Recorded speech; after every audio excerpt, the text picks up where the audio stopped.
Katika kizazi chenye kelele nyingi, sauti ya maono haipotei. Hapa tunaenzi, tunaadhimisha, tunasherehekea. Tunapiga makofi kwa ajili ya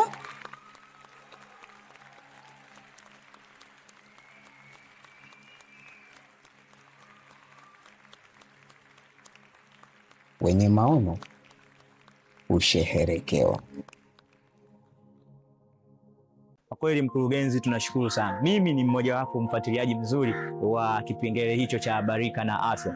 Mara ya mwisho nakumbuka ni moja ya siri ambayo ilinifurahisha sana na ambayo niliona imenipa majibu mengi, sio tu kwangu, hata kwa watu ambao wananizunguka. Ni ile siri ambayo mlizungumzia, habari ya moyo wa shukrani, kwamba unapokosa shukrani unatengeneza sumu ndani yako. Ni kweli bwana, watu wengi huaga wanaishi maisha ya majonzi kwa sababu tu wamekosa shukrani. Tuna vitu vingi sana vya kumshukuru Mungu. Maisha yake ndani yetu kila siku, maisha ambayo ametupatia ni sehemu ya sisi kumshukuru. Na ukikosa shukrani, mkurugenzi, mimi nimewahi kukutana na mtu ana shukrani, amezeeka kweli kweli, lakini kumbe changamoto ni ndogo tu, shukrani. Kuwa na moyo wa shukrani. Ukikosa moyo wa shukrani, kwa maana nyingine unakuta yani hata ile milango ya baraka ambayo Mungu alikuwa ameiachilia kwako unakuwa wewe umeifunga. Huwezi kuiona. Unakuwa wewe umeifunga. Wewe unaweza kukuta Mungu ameiachilia, lakini kwa sababu umekosa shukrani, huwezi kuiona ile milango ambayo ipo wazi kwa ajili yako. Wewe unakuwa unaishi maisha ya kila wakati wewe, kwa sababu moyo ambao hauna shukrani au mtu ambaye hana shukrani, huyo mtu muda wote huwa yani kwanza anaanza ni mtu ambaye muda wote anajihesabia yani yeye ni mwenye haki, yani anajihesabia haki, au kwa maana nyingine ni mtu ambaye kila jambo linalokuja kwake yeye ni mtu wa lawama. Ana point out lawama, makosa. Hata jambo likija lizuri la namna gani, kwake yeye hawezi kuona. Anaanza kwanza kuona ubaya. Yes, anaanza kuona ubaya. Yani anaanza kuona kwanza, anaanza kujihukumu, anaanza yani hata jambo gani Mungu analolifanya vizuri kwake kwenye maisha yake hawezi kuwa na shukrani. Na pia namshukuru Mungu kwa sababu siku zote Bwana Mungu anatupenda sana. Kwenye hii kanuni ambayo pia Mungu alitufunulia, aliwahi kutuambia kwamba mtu asiyekuwa na moyo wa shukrani, huyo mtu ni sumu katikati ya wana wa Mungu. Kwa hiyo kama usikubali kukaa na mtu ambaye hana shukrani. Ni sumu hiyo, teme, tupe mbali kabisa. Kwa sababu na siku zote sumu ina tabia ya kuua. Na kwa hiyo akikaa katikati ya mwili wa Kristo au katikati ya wana wa Mungu, kama ni sumu, hana shukrani, maana yake ile sumu na yenyewe inaweza ikaenea. Kwa hiyo kitu ambacho Mungu anakifanya, Mungu anaweza akakufunulia. Ingawa na sasa katika Mungu kukufunulia wewe kwamba huyu mtu hana moyo wa shukrani, inabidi unaweza ukamsaidia kwa kumwambia ukweli au kwa kumwambia kweli. Asipokubaliana naye, kwa hiyo mwana wa Mungu ni wewe kutoa maamuzi. Lakini ukitambua kabisa kwamba moyo wa shukrani ni moyo ambao ndio siri ya kuishi maisha marefu yenye amani, furaha na starehe.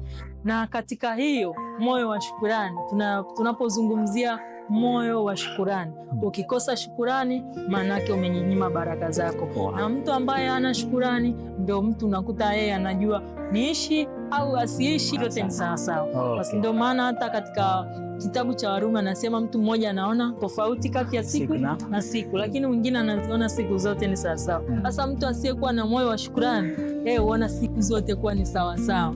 Hajui kwamba hiki ni kipi au kipi. Tunashukuru sana mkurugenzi, tunajua tuna vitu vingi sana vya kutuelezea. Yani hapo umetuelezea tu habari za eneo la michezo, ukatuelezea na eneo la afya. Tumepata raha kweli kweli, najua raha zingine zipo nyingi. Mtazamaji wangu wa Sonship Spirit TV, runinga yako na familia yako, jukwaa la wenye maono husherehekewa. Nilikwambia mwanzoni, leo hapa wenye maono husherehekewa, mambo yamejiri kweli kweli. Nadhani wewe mwenyewe unajishuhudia. Mkurugenzi bado ana vitu vingi sana vya kutueleza. Karibu mkurugenzi, uendelee kutueleza.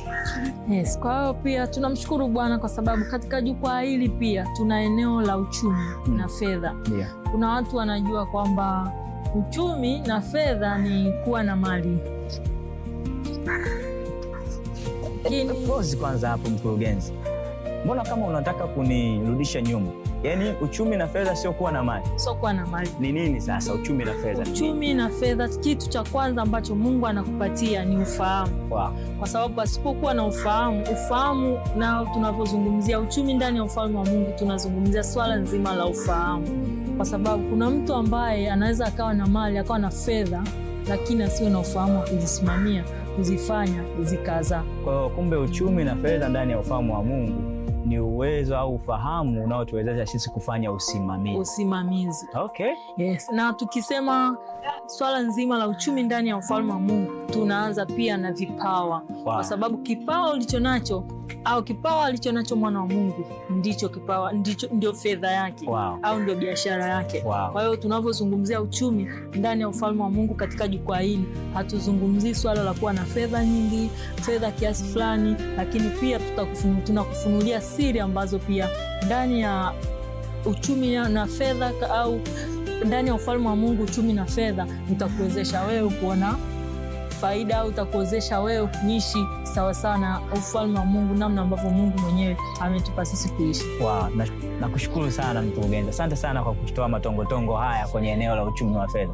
Unajua kwa kipindi kirefu sana nilikuwa katika maisha ambayo ukisikia habari za uchumi na fedha, basi akili ya kwanza inayokuja ni makaratasi, noti, shilingi, senti, ndio ambayo ilikuwa inakuja. Lakini leo umetuonesha kwamba ufahamu wa Mungu unatangulia na ufahamu huu ni wa usimamizi.